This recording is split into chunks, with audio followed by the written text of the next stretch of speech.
First of all, Luke, good to see you back on Saturday.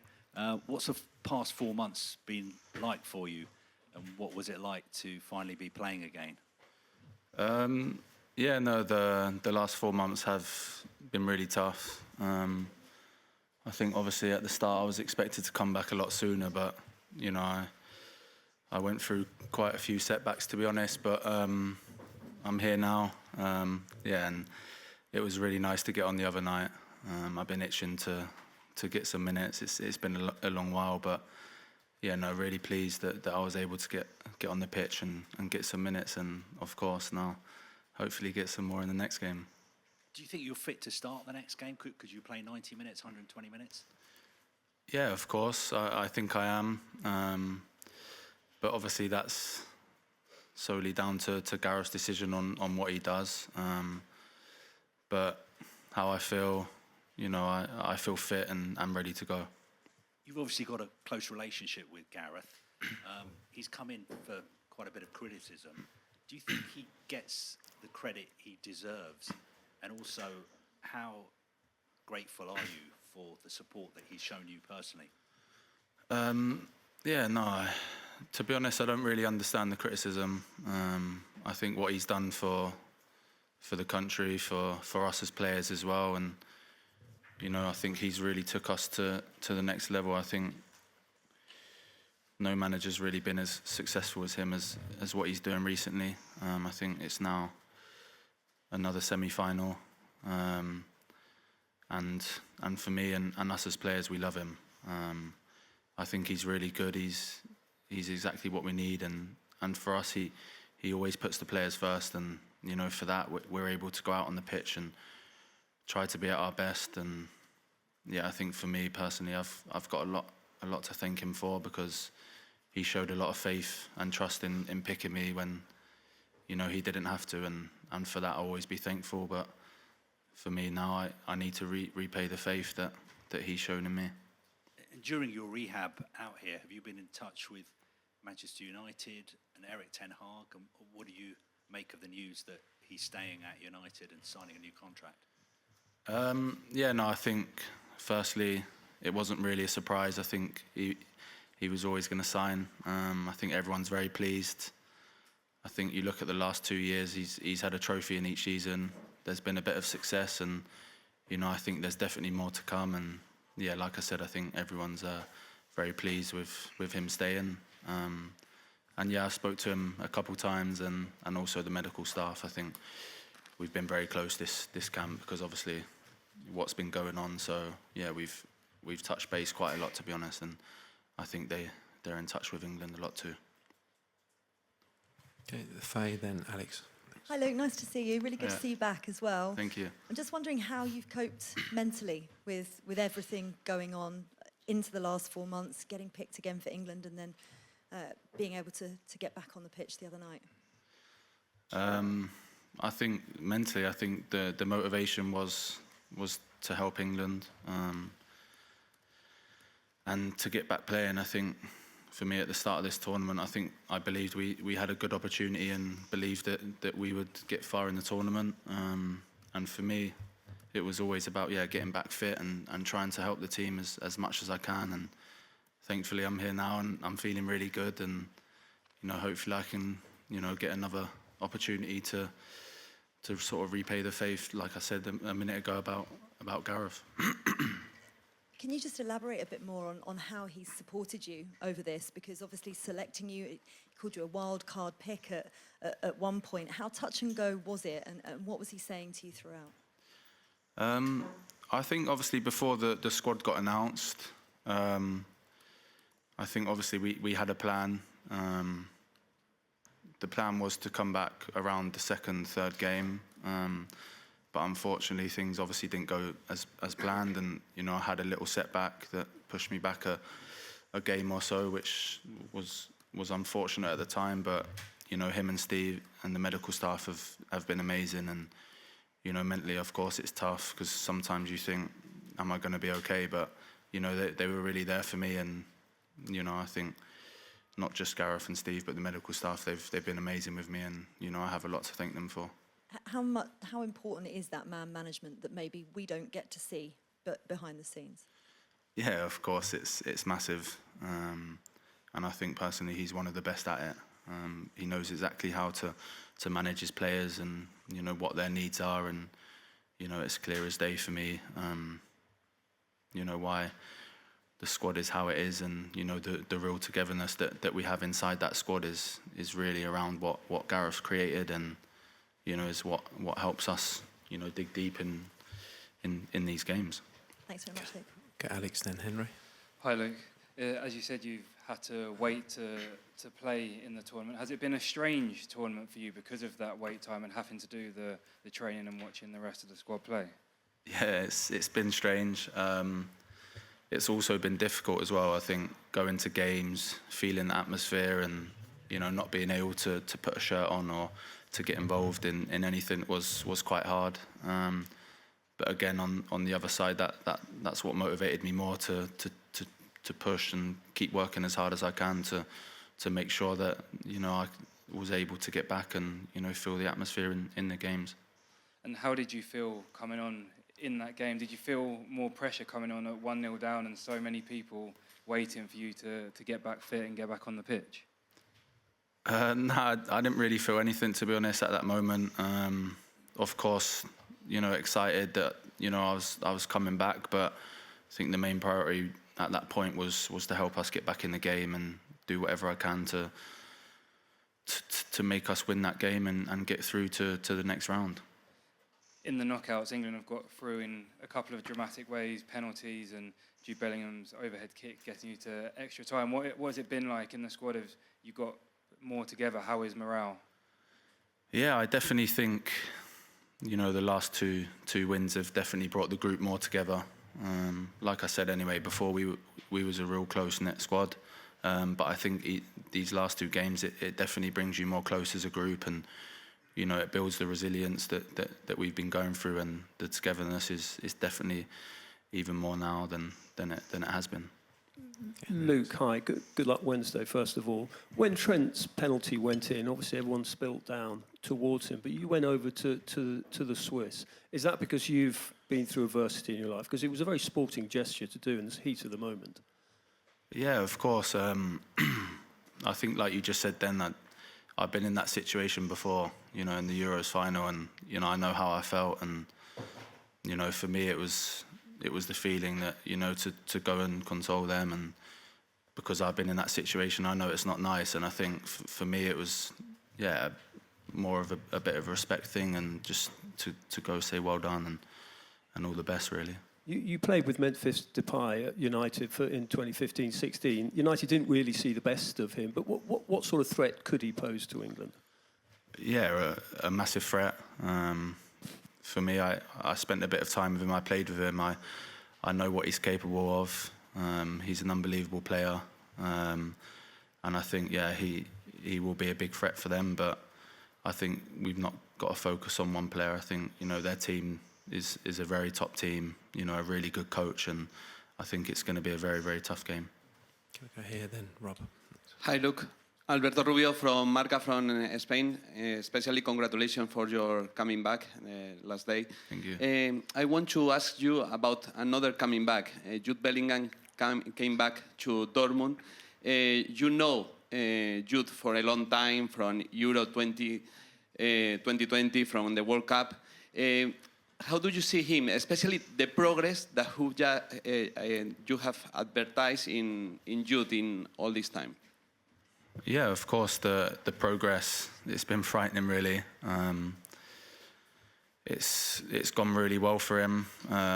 I think as a young lad, when he first come in, I think you could see the talent that he had, the mentality he had, and it was only for me about him growing, staying humble and doing the right things, and he's done that. And for me, about Jude is that he thrives under pressure. And I think the more pressurised situations he's in, then the more he likes to step in and, you know, show he's one of the main men. And I think going back to Dortmund, I think he's going to really enjoy the moment, and, you know, it's a big one for him too.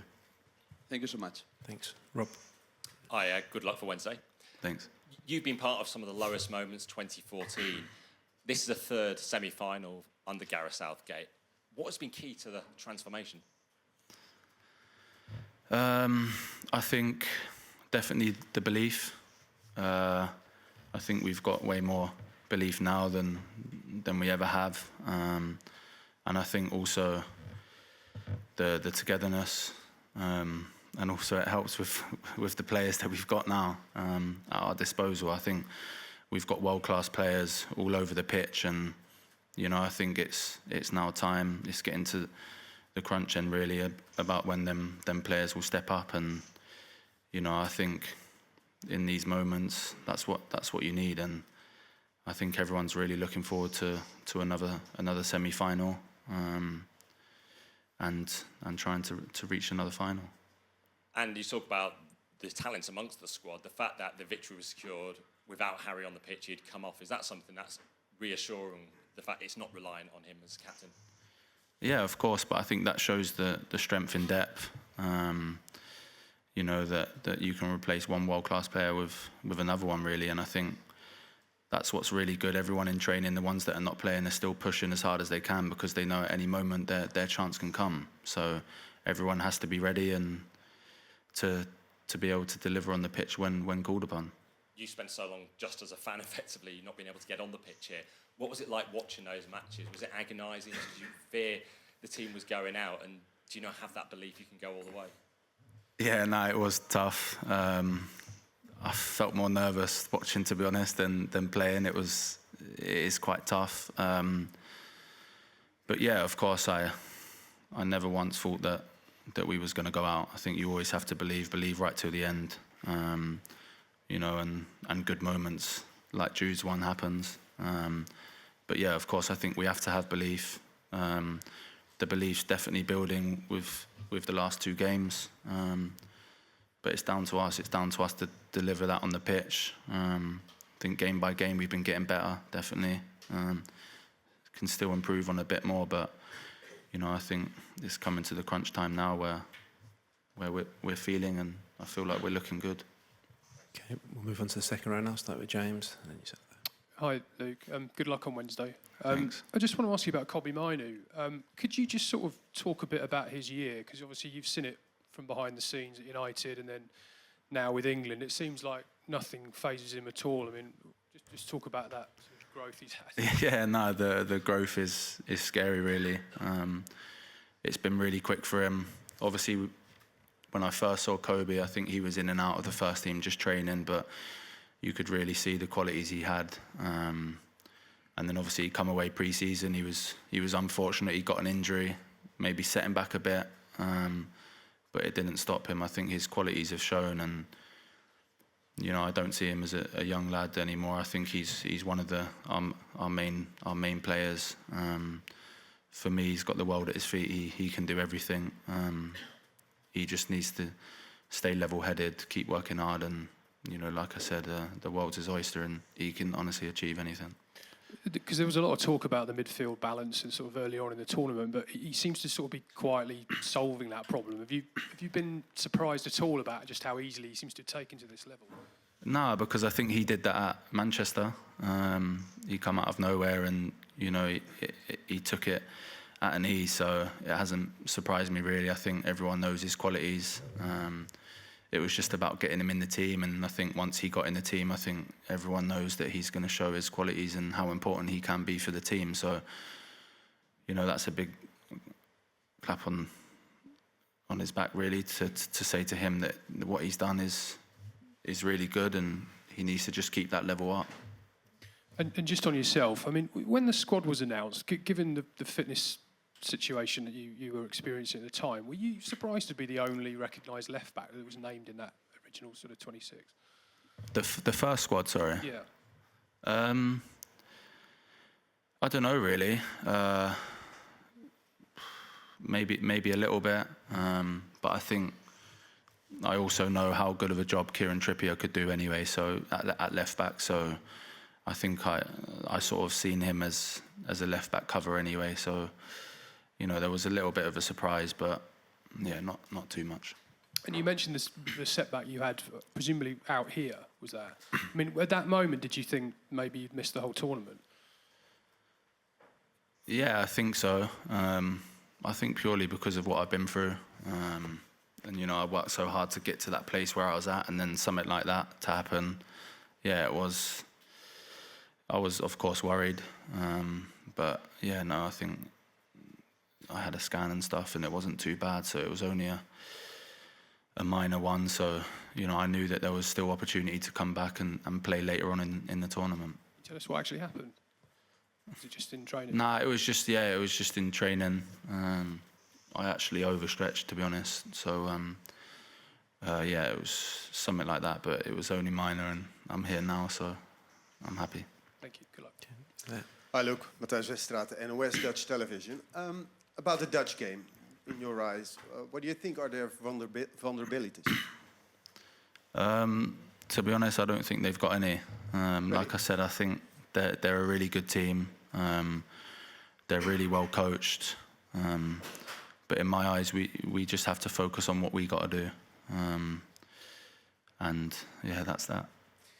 How happy were you with this draw if you compare the Dutch with France and Spain? I think the draw doesn't matter. I think we're confident whoever we're playing against.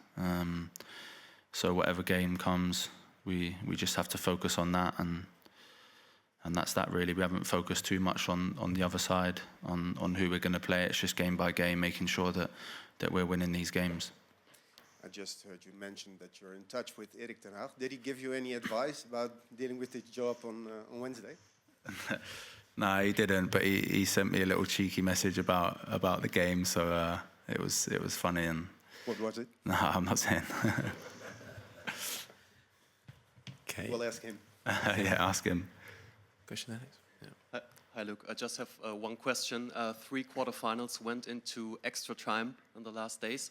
What is your opinion about that? I mean, in the Copa America, if there's no winner after 90 minutes, they directly go through penalty shootout.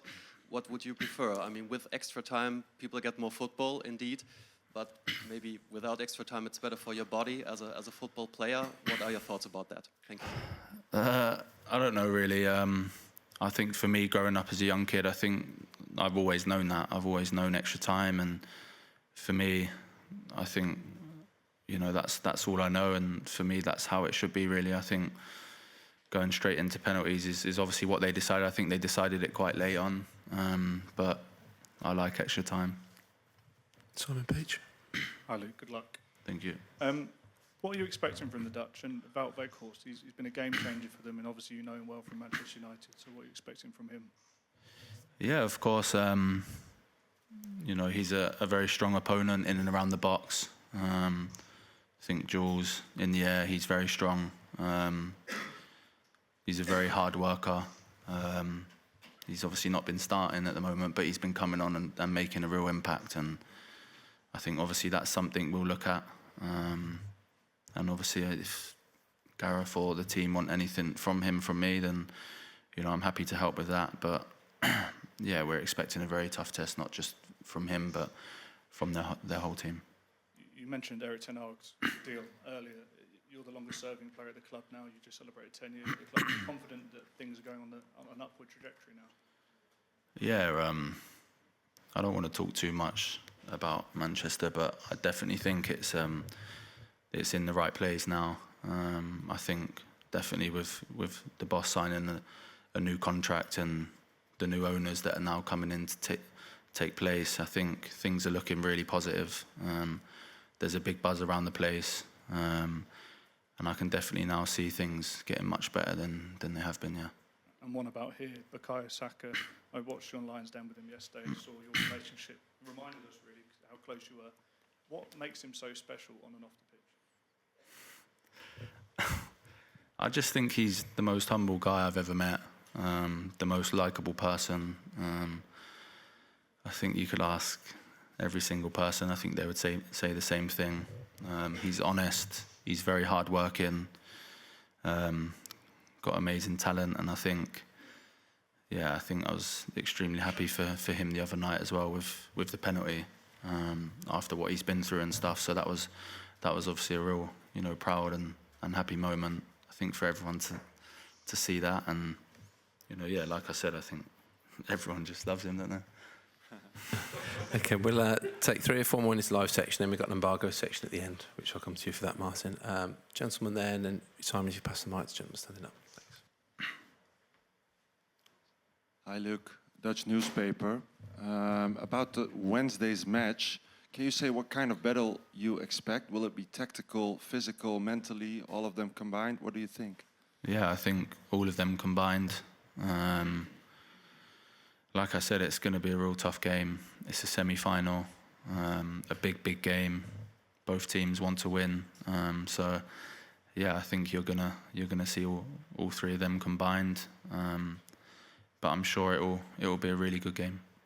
Second and last question. A lot has been said about the style of England. Is it attractive enough? Do you think you could be the missing link for playing more attractive football?